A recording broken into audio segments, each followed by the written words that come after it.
বঙ্গীয় প্রতিবন্ধী কল্যাণ সমিতির যিনি দায়িত্বে রয়েছেন, আমরা একটু কথা বলে নেওয়ার চেষ্টা করব। দাদা, কি প্রোগ্রাম রয়েছে আপনাদের?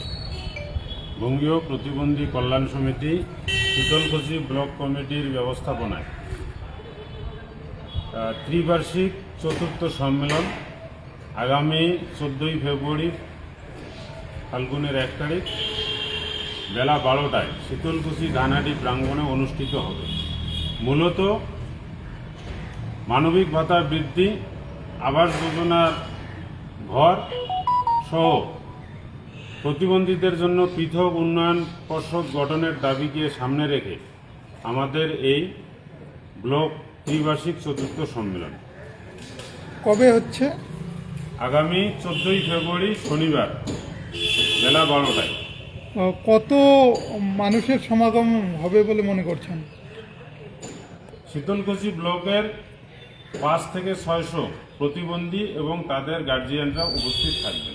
আপনাদের দাবিগুলো কি কি রয়েছে এই সম্মেলনে? আমাদের দাবিগুলোর মধ্যে 1 নম্বর দাবি হচ্ছে যে প্রতিবন্ধীদের সার্বিক উন্নয়নের জন্য পৃথক উন্নয়ন পর্ষদ গঠন, সেই সঙ্গে আবাস যোজনার ক্ষেত্রে প্রতিবন্ধীরা বঞ্চিত এবং সম্প্রতি যে বাজেট পেশ হইল সেই বাজেটে প্রতিবন্ধীরা সম্পূর্ণভাবে বঞ্চিত।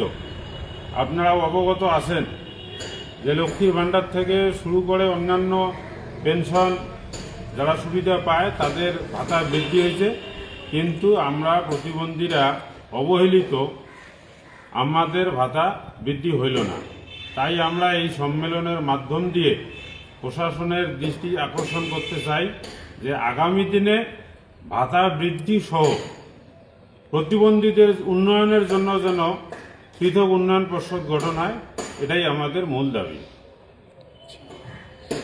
এই প্রোগ্রামে বিশেষ কেউ উপস্থিত থাকবে না কি? এই প্রোগ্রামে উপস্থিত থাকবেন শীতলকুচি ব্লক তৃণমূল কংগ্রেসের সভাপতি সম্মানীয় তপন কুমার গুহ, শীতলকুচি পঞ্চায়েত সমিতির সভাপতি সম্মানীয় মদন বর্মন মহাশয় এবং বঙ্গীয় প্রতিবন্ধী কল্যাণ সমিতি কুচবিহার জেলা কমিটির সভাপতি সুনীল ঈশ্বর মহাশয় সহ আরও অন্যান্য আমাদের শীতলকুচি ব্লকের বিভিন্ন অঞ্চলের সভাপতি এবং অঞ্চল প্রধান মহাশয়গণ।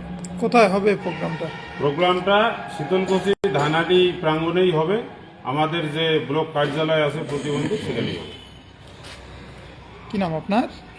আমার নাম শাহিদুল ইসলাম, আমি বঙ্গীয় প্রতিবন্ধী কল্যাণ সমিতি শীতলকুচি ব্লক কমিটির সভাপতি।